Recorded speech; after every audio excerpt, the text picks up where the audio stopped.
Olá, estudantes! Tudo bem? Professor Demétrio na área para mais uma aula de Sociologia. Vem comigo? O grande objetivo da aula de hoje é retomar o que é Sociologia e o contexto do surgimento dessa ciência, resgatando a contribuição de Auguste Comte e Émile Durkheim. Bacana? Vamos lá, então? Como você define o que é Sociologia? Para responder a essa pergunta, vamos retomar algumas noções fundamentais. Definição básica do que é Sociologia. Sociologia é uma ciência que busca entender as transformações causadas pelas mudanças nas formas de trabalho na sociedade ocidental decorrente do capitalismo. Por isso, pessoal, que a Revolução Industrial, por exemplo, é um grande marco, para o início da ciência sociológica, porque justamente a mudança na forma de trabalho é uma das questões importantes para o surgimento dessa ciência, para corresponder a fenômenos sociais que vão, a partir do trabalho, estar trazendo uma sociedade altamente em movimento. Bacana? Em relação às reflexões sociológicas, como ocorre a relação entre indivíduos e a sociedade? Nós construímos a sociedade nos constrói. Nós podemos modificar a sociedade pela qual estamos? Ou é a sociedade com suas leis, regras, que cria o nosso comportamento, nossos gostos e nossos pensamentos? Turma, essa questão da relação indivíduo e sociedade é muito interessante na sociologia, porque ambas têm as verdades, Então, o indivíduo que pode transformar a sociedade também transforma o indivíduo. Alguns sociólogos eles vão debater de maneiras diferentes sobre essa questão. Mas, de fato, todas as perguntas aqui, elas teriam respostas variadas, conforme também as concepções metodológicas, teóricas, como os objetos de estudo em relação às teorias clássicas e contemporâneas da sociologia. Quando nós falamos em imaginação sociológica, pessoal, é um conceito muito bacana também para esse início, para esse pensamento, para essa construção de pensamento em relação àquilo que nos cerca, em relação àquilo que permeia na nossa capacidade de pensamento em relação à sociedade que vivemos. O conceito de imaginação sociológica ele foi desenvolvido pelo sociólogo norte-americano Charles White Mills, através do livro dele chamado A Imaginação Sociológica, de 1959.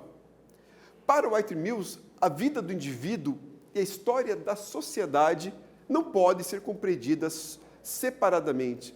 Então, ele vai colocar que os acontecimentos sociais estão totalmente atrelados às questões históricas sociais. Então, muito do que as sociedades vivenciam hoje, do que os indivíduos, enquanto cidadãos, vivenciam hoje, tem aí uma construção histórica social muito importante, que deve ser levado em conta também para os questionamentos próprios da sociologia. Vamos à nossa primeira atividade, então, nesse sentido, pessoal? Segundo o conceito de imaginação sociológica, o indivíduo só pode compreender sua própria experiência e avaliar seu próprio destino localizando-se dentro de seu período. Reflita sobre essa frase pensando nas seguintes perguntas. Quem eu sou? Quais são minhas vivências e experiências? Como é a sociedade em que eu vivo? O que diferencia a sociedade de hoje das sociedades antigamente?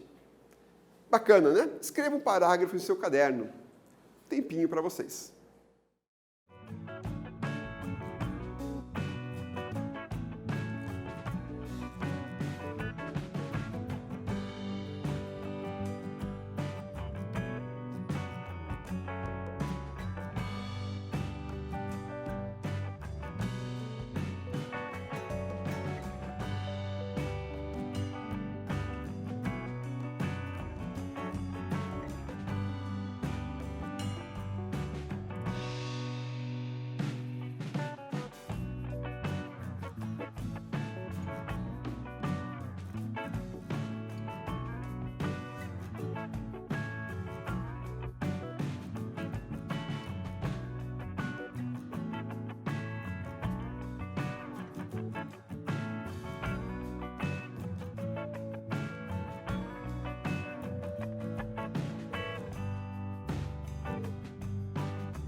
Então, estudantes, responderam?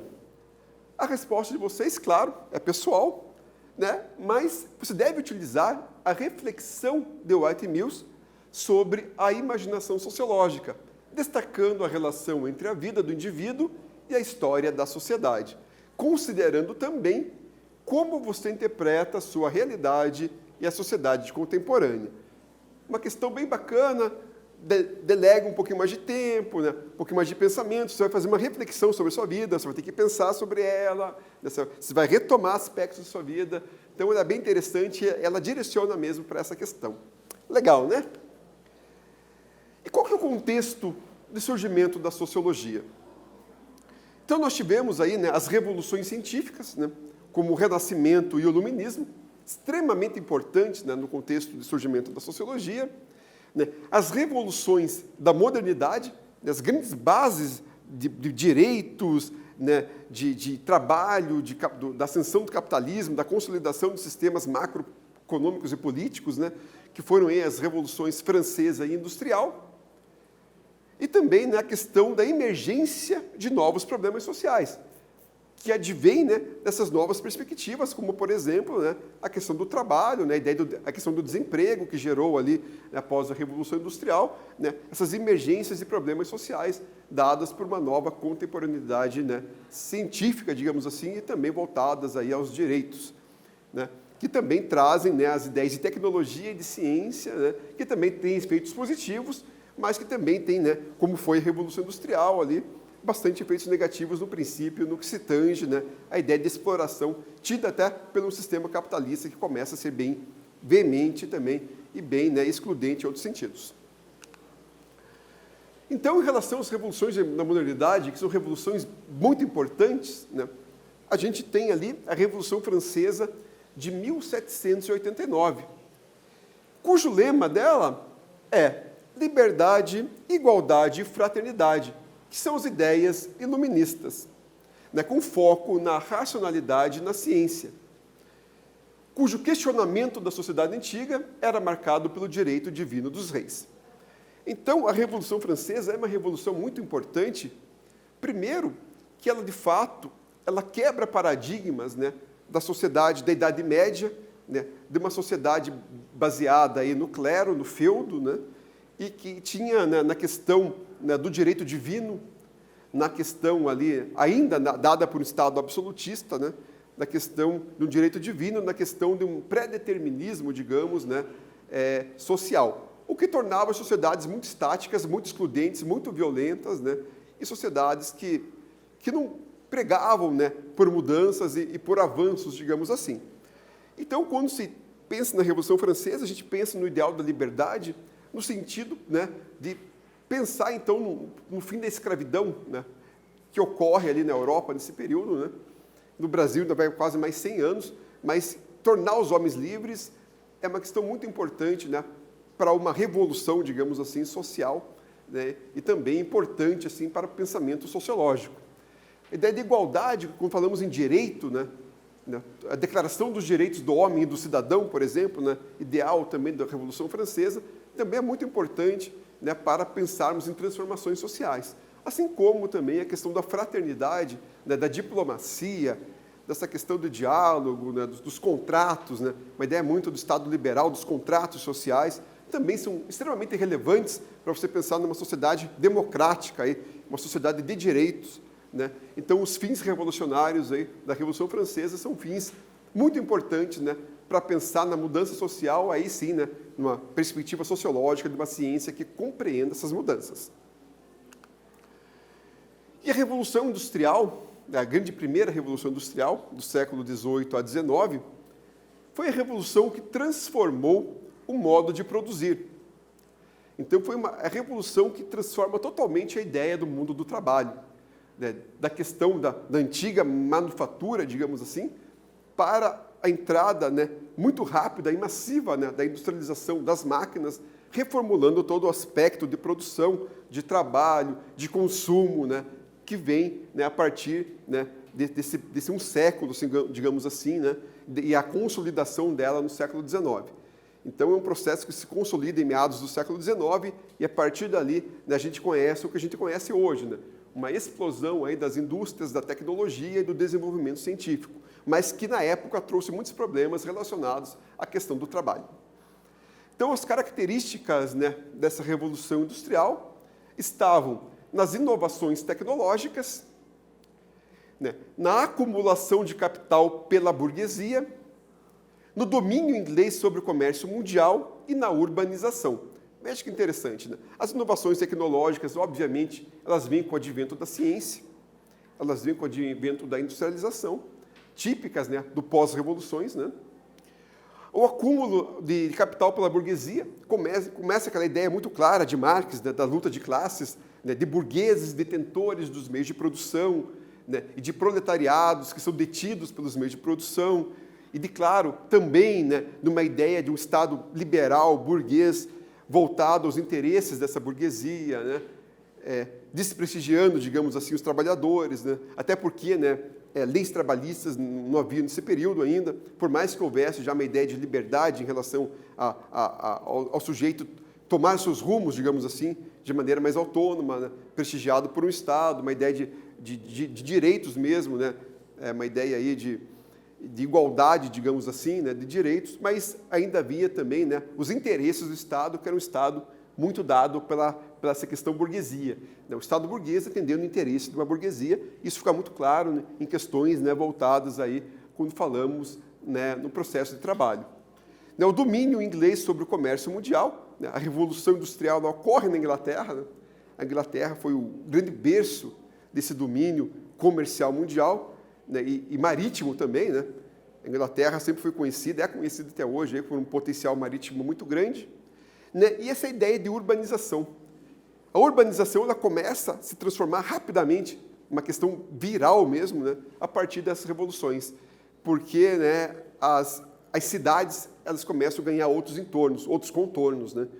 E o campo vai perdendo espaço, né, para as indústrias que vão sobrecarregando o mercado de trabalho, o processo de produção e vão atraindo, digamos assim, né, a ruralidade para a urbanidade.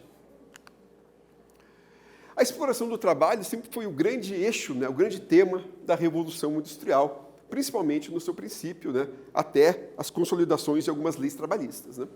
A Revolução Industrial trouxe à tona o debate sobre a exploração do trabalho, e isso foi investigado pela sociologia.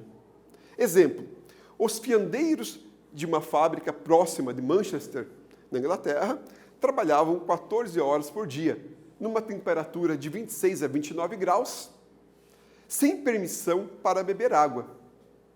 Estavam sujeitos, né, a penalidades e multas se descumprissem algumas normativas, como beber água, por exemplo. No decorrer do século XIX, a sociologia refletiu sobre esses dilemas, né? Então, é processo massificado, né? A ideia dos direitos, ainda que instituídos, não eram colocados em práticas, né?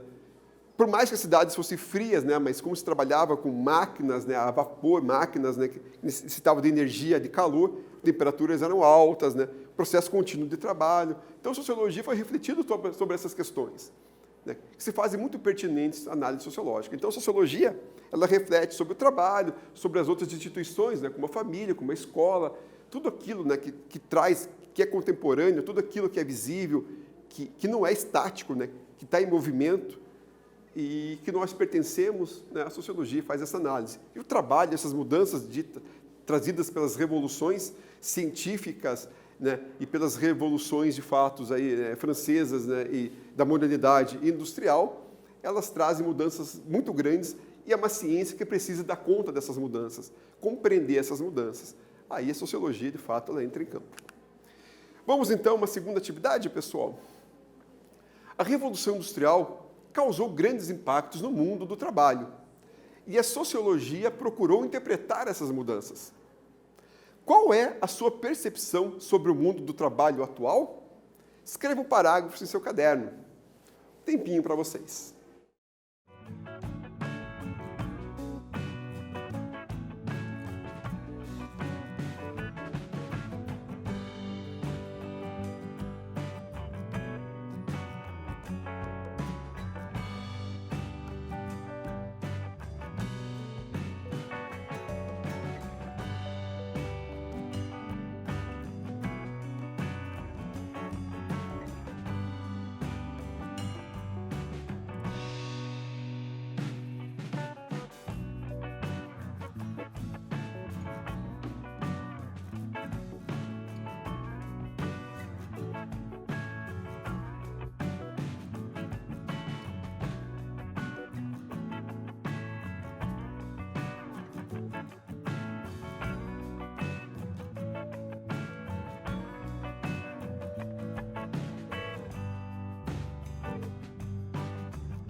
E aí, pensaram? Refletiram?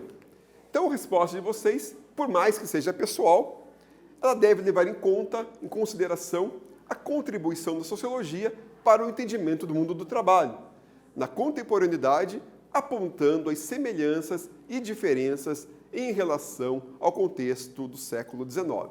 Legal?